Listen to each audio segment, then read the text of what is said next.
Hello everyone.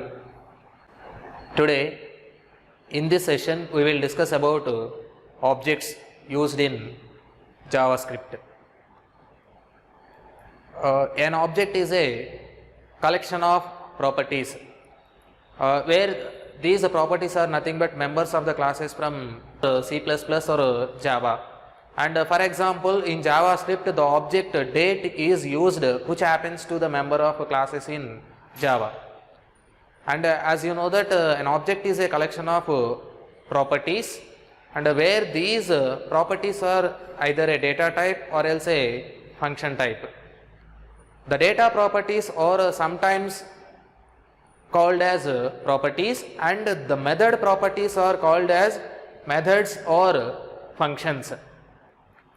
And coming to the primitives, as I told you already that these data properties are sometimes called as properties and the method properties are called as methods or functions.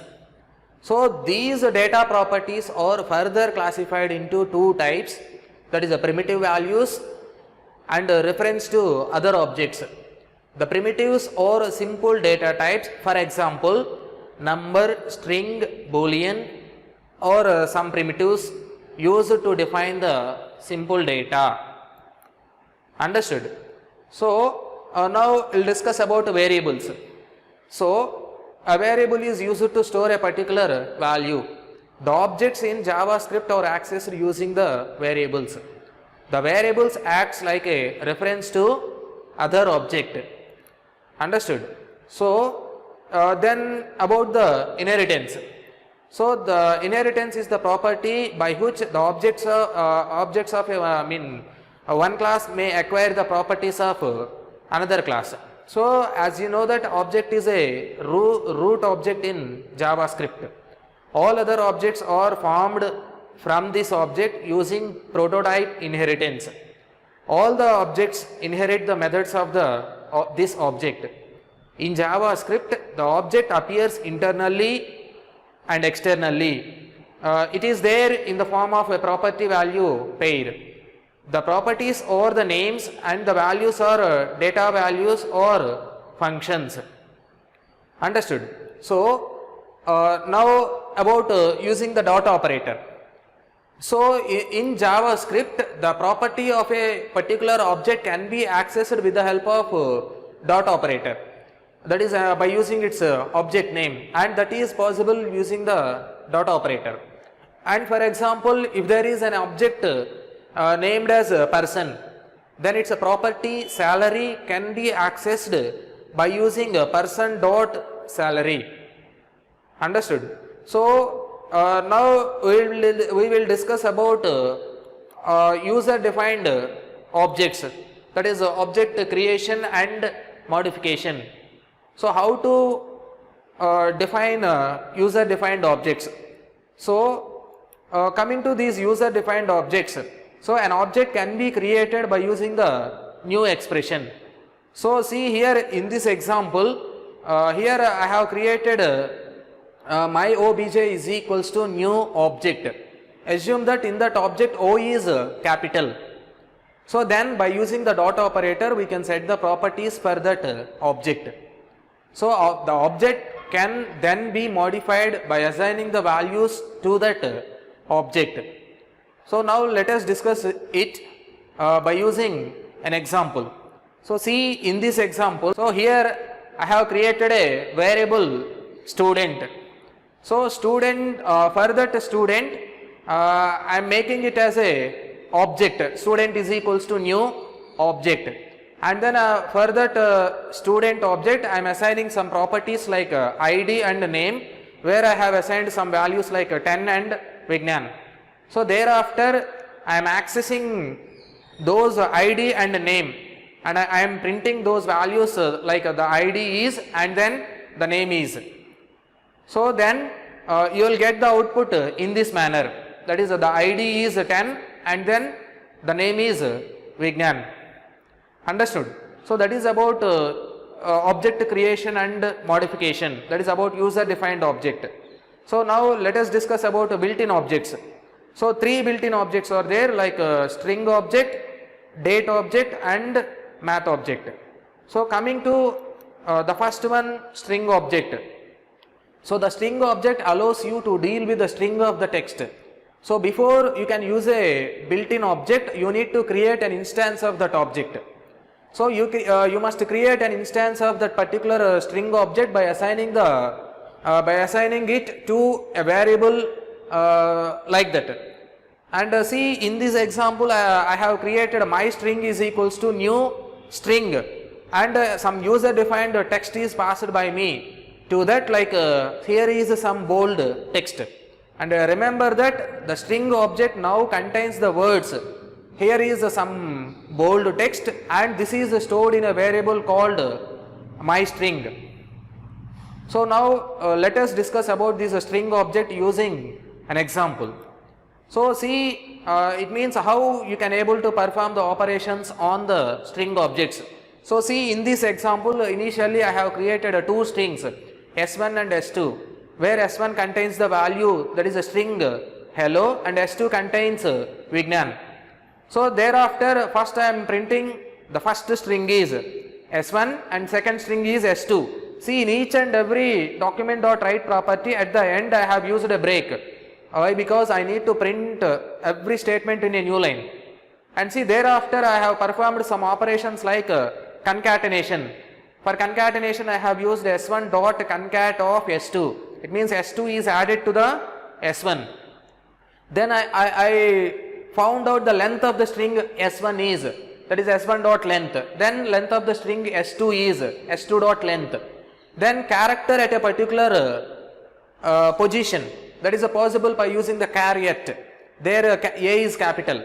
So character at a third position of string S1 is S1 dot char at of 3.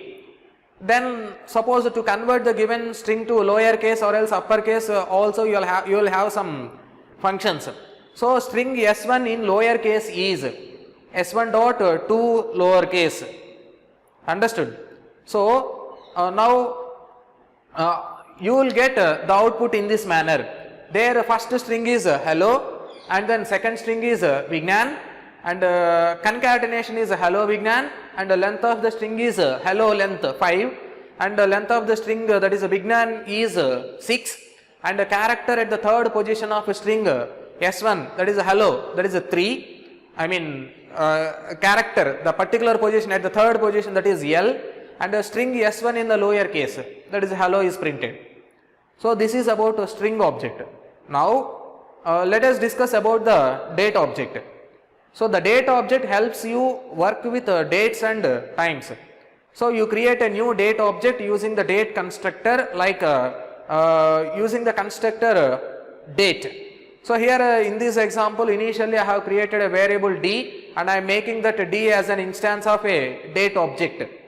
So you can create the date object and set it to a specific date or time, in which case you need to pass 4 parameters. Among the 4 parameters you need to pass one. See, the first parameter is milliseconds. So this value should be number of milliseconds since 1/1/1970, that is January 1 onwards. So date string is the next parameter. It can be any date in a format which is recognized by parse method.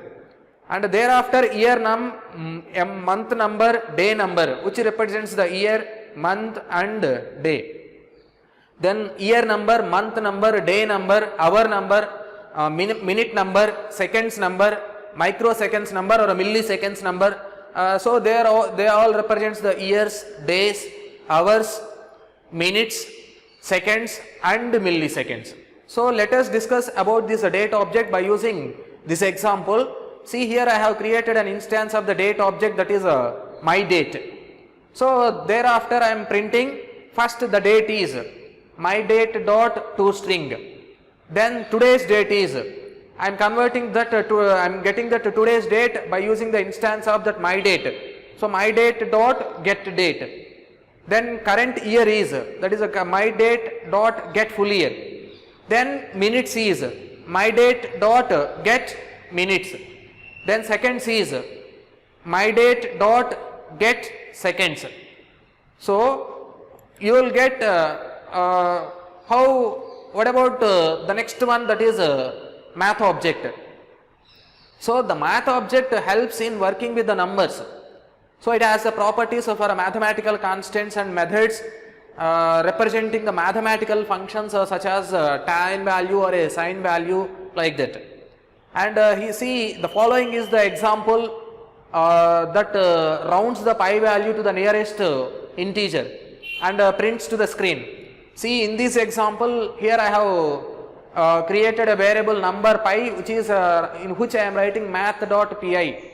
It means the value 3.14 is assigned to the number pi, and thereafter what I am writing is number pi is equals to math.round of number pi. It means the 3.14 value is rounds to the nearest integer, that is 3. So what will be the output that you will get is 3. So the number 3 is prints to the screen. So coming to this example, here in this body, first initially inside the JavaScript I have created a number that is 100. Thereafter to the screen I am printing the square root of number is, by using the math object I am writing math.sqrt of number. So then it will print square root of 100, that is 10. So in this way you will get the output, that is the square root of number is 10. Understood? Now coming to the functions, as you know that a function is a self-contained block of one or more statements that performs a particular task. So there are generally 3 parts for creating or else for defining a function. So the first one is you need to define a name for it, and the second one is indicate any values that might be required, which are known as arguments or parameters. Then add the statements to the body of your function. So what was the syntax for creating a function in this JavaScript? So for the creation of a function in this JavaScript you must use a keyword function. See, in this example, in this syntax I have used a keyword, that is a function, followed by the name of the function along with the number of arguments, argument 1, argument 2 and so on up to argument n. Thereafter followed by that inside the curly braces write the set of the statements in your body of the function. Understood? So then let us discuss it by using an example, and do remember that while you are defining your function, the function definition must be written inside the head section of your HTML document, and you may call the function inside your body. See, even in this example also, first see the body.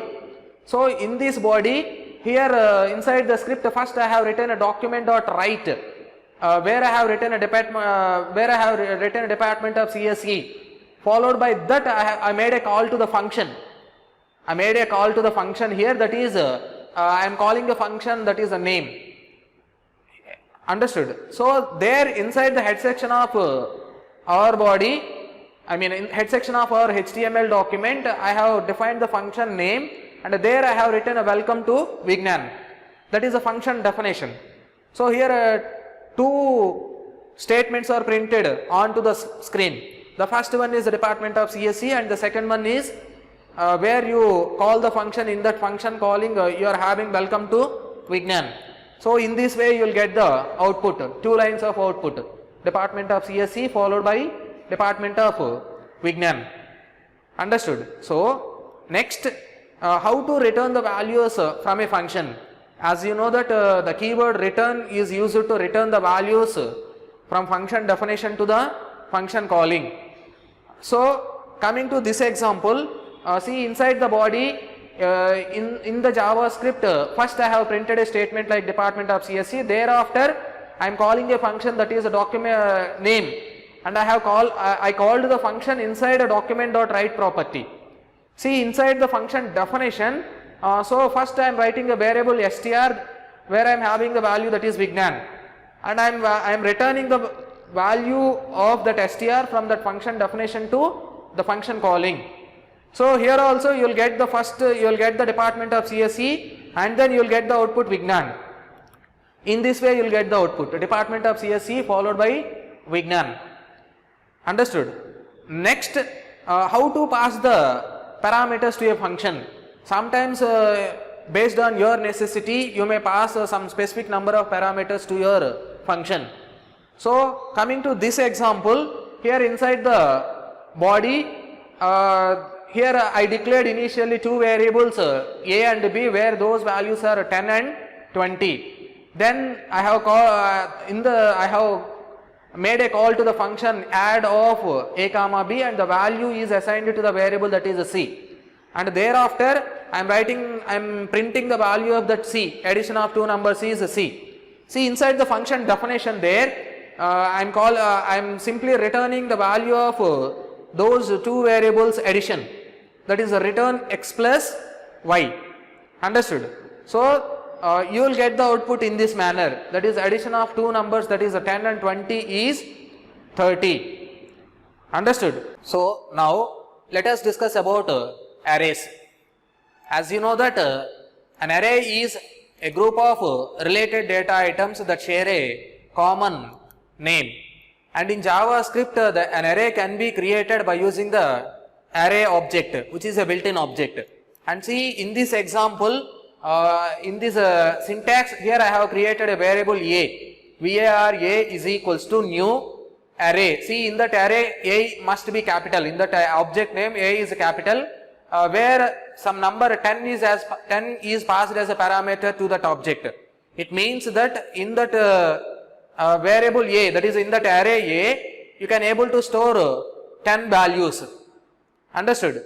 So coming to this example, so here see, here I have created a variable a which is having the size that is 5, and by taking the for loop for I is equals to 0, I less than or is equals to 5, I plus plus, then I am writing ai is equals to I, and I am printing the value of array, each and every value of the array onto the screen inside the script.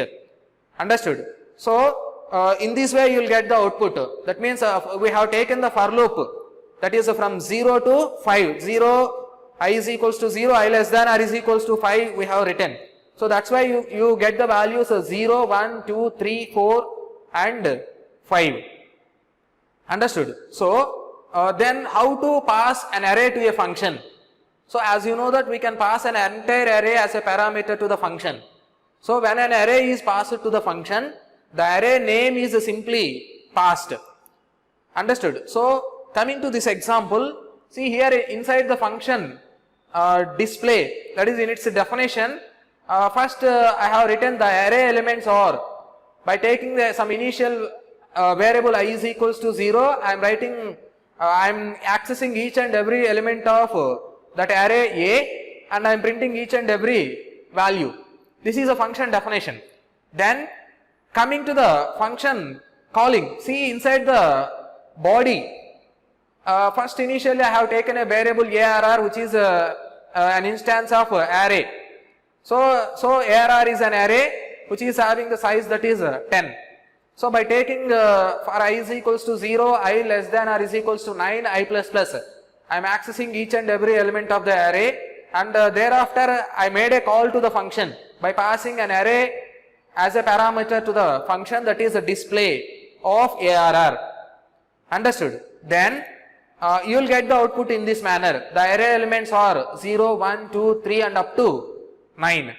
In this way you may pass an array as a parameter to a function. So now let us discuss about constructors.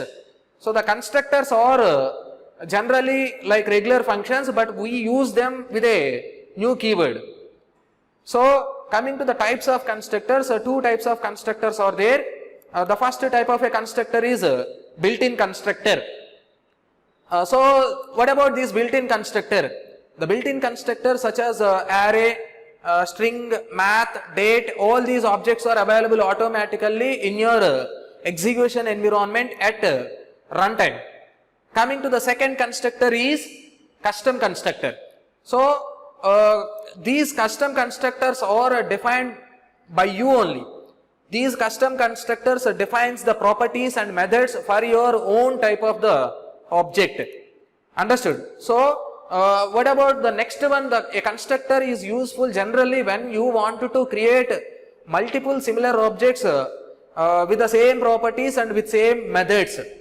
And it's a convention to capitalize the name of a constructor to distinguish them from regular functions.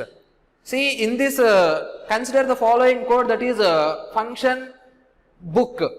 B is capital there, and some unfinished code is also there. So thereafter I have created an instance of that custom constructor, that is a book, by writing where my book is equals to new book. So see, the last line of the code creates an instance of the book and assigns it to a variable, that is my book. And although the book constructor doesn't do anything here, that means an unfinished code, my book is still an instance of that one. And as you can see, there is no difference between this function and the regular function, except that it's called with a new keyword and the function name is capitalized. See, there in that book B is capital. So how to determine the type of an instance? To find out whether an object is an instance of another one or not, we can see, we can use the instance of operator. See, in this example, my book space instance of book. So we already created that my book is an instance of the book function, that is a constructor. So it returns true simply. And whereas coming to the next, my book space instance of string. So this it will returns simply false. Understood? So coming to that next, here note that if the right side of the instance of operator is not a function, it will throw simply an error. See, in this example, my book space instance of, we have used curly braces. So in that curly braces nothing will be there. So simply it returns some error. See, the type of error is invalid instance of operand, that is a curly braces. Understood? Thank you.